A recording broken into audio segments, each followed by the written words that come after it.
Hi, this is Craig, and welcome to another quick tip. This week we're talking about the 8-step feedback process.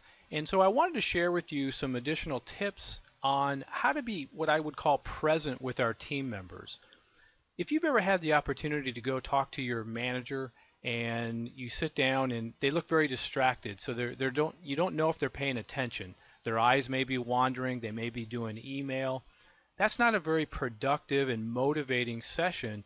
You really feel like you're just in their way.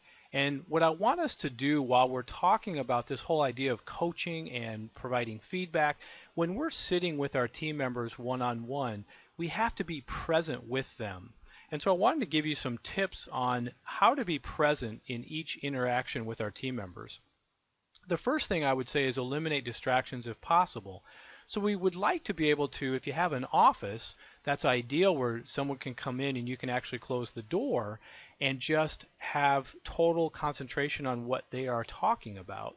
If you're in a cubicle area, then maybe you can go someplace. And I know not every type of interaction is going to allow you to go to a private setting, but if possible, that's ideal because then any type of distraction is eliminated and it's easier for you to focus simply on what the person is saying. We want to make good eye contact. Not constant eye contact, but good eye contact. If you've talked to somebody and they've just wandered around, they're looking all over the place, and every noise that happens, they look, you get the sense that they're just not paying attention. So it's important that we make good eye contact, and it's okay to look away from time to time, but in general, we should be looking right at them for the majority of the time while they're talking.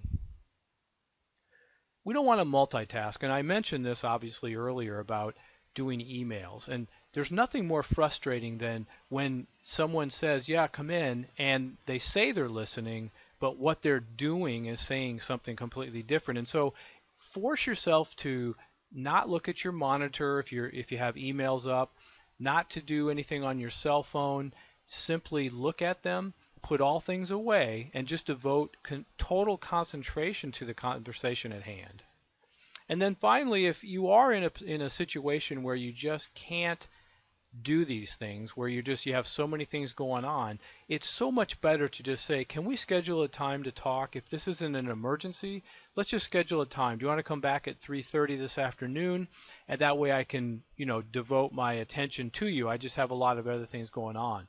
So we don't want to do that very often, but when it is necessary and we just can't provide them with that level of focus that we need, then just simply schedule a time. So that's really it this week on your quick tip. I hope you found that helpful, and I hope you have a great week.